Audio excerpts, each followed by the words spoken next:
Neat 2025 రేపే neat పరీక్ష అమ్మ. రేపే మీ యొక్క ప్రతి ఒక్క భవిష్యత్తు ప్రతి ఒక్క స్టూడెంట్స్ కూడా ఎంతో కాలం నుంచి 2 లాంగ్ టర్మ్ తీసుకునే వాళ్ళు ఉన్నారు, single long term short term తీసుకునే వాళ్ళు కూడా ఉన్నారు. కానీ మరి రేపు మీ యొక్క భవిష్యత్తు అయితే తేలనండి. ప్రతి ఒక్కళ్ళు మరి రేపు ఈ యొక్క నీట్ ఎగ్జామ్స్ సంబంధించిన అప్డేట్ ఎన్టీఏ నుంచి రావడం జరిగింది. నీట్ యూజీ పరీక్ష ఆదివారం జరిగింది. రాష్ట్రంలో తెలంగాణలో 170 పరీక్షా కేంద్రాలు ఏర్పాటు చేయగా 72,507 మంది విద్యార్థులు హాజరు కానున్నారు. తెలంగాణలో, ఆంధ్రప్రదేశ్లో ఇంకా ఎక్కువ ఉంటారు, 80,000 వేసుకో. మరి ఈసారి 3 అంచెల భద్రతా వ్యవస్థను ఏర్పాటు చేసిన చీఫ్ సెక్రటరీ రామకృష్ణారావు వెల్లడించారు. శుక్రవారం సచివాలయం నుంచి మంత్రి పొంగులేటి శ్రీనివాసరెడ్డి సిఎస్తో కలిసి నీటు భూభారతి ఇంద్రమీనలపై కలెక్టర్ సమీక్షించారు. సిఎస్ మాట్లాడుతూ నీటి పరీక్ష రాసేందుకు విద్యార్థులు 11 నుంచి 1 గంట లోపు అయితే వెళ్ళాలమ్మా. ఆల్రెడీ ఎన్టీఏ నుంచి బిగ్ అప్డేట్ అయితే రావడం జరిగింది.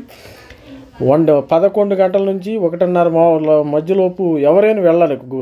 1:30 గంట 31 నిమిషం అయినా మీరు అలో చేయరు. ఎందుకంటే ముందే 11 గంటలకు 12 గంటలకు వెళ్ళండి, ఇబ్బంది ఏమీ లేదు, మీరు నష్టపోరు. కొంతమంది స్టూడెంట్స్ అప్పుడు వెళ్ళి ఏం చేస్తాం, మీరు దగ్గరలో వెళ్ళేసి ఎగ్జామినేషన్ సెంటర్ దగ్గర కూర్చోండి, బయట కూర్చోండి, మీ పేరెంట్స్ వెయిట్ చేయండి.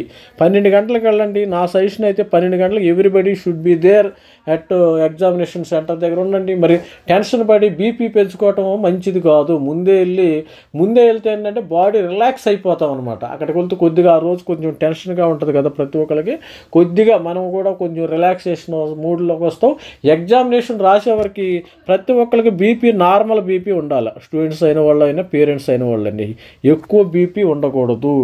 ఎగ్జామినేషన్ టయానికి మీరు కాబోయే డాక్టర్స్ నేను చెప్పాల్సిన అవసరం లేదు. బీపీ అనేది ఈ ఫ్లక్చుయేషన్, మనకి టెన్షన్ ఎక్కువైనప్పుడు ఆటోమేటిక్గా బీపీ పెరుగుతుంది. అందుకని ముందుగానే ఎగ్జామినేషన్ కనీసం 12:30కైనా ఎగ్జామినేషన్ సెంటర్ దగ్గరికి వెళ్ళేటట్టు చూడండి. 12:30కైనా ఎగ్జామినేషన్ సెంటర్ దగ్గరికి వెళ్ళాలి.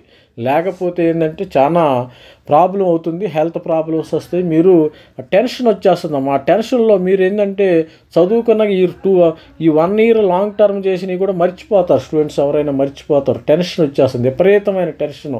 అసలు ఏం చేయాలి, ఒక క్వశ్చన్ చదివితే మీకు అర్థం కాదు, అసలు ఏంది ఈ క్వశ్చన్, దీని పరిస్థితి ఏంది. ఎప్పుడైనా మైండ్ ప్రశాంతంగా ఉన్నప్పుడే మనకి ఏదైనా అర్థం అవుతుంది. మీ టెన్షన్లో మీకేమి అర్థం కాదు. మీరు కాబోయే డాక్టర్లు కాబట్టి ముందే చెప్తున్నాను. ఇవన్నీ I don't want to mention all these things. మరి ప్రతి ఒక్కళ్ళు టయానికి వెళ్ళండి. Time is the main important.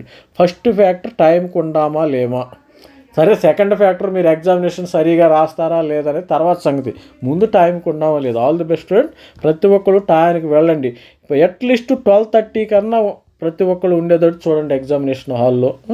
12:30 to 1 ఈ మధ్యలో కనీసం అట్లీస్ట్ 1 PM వరకైనా మీరు ఉండేటట్టు చూడండి. All the best student. Thank you, bye.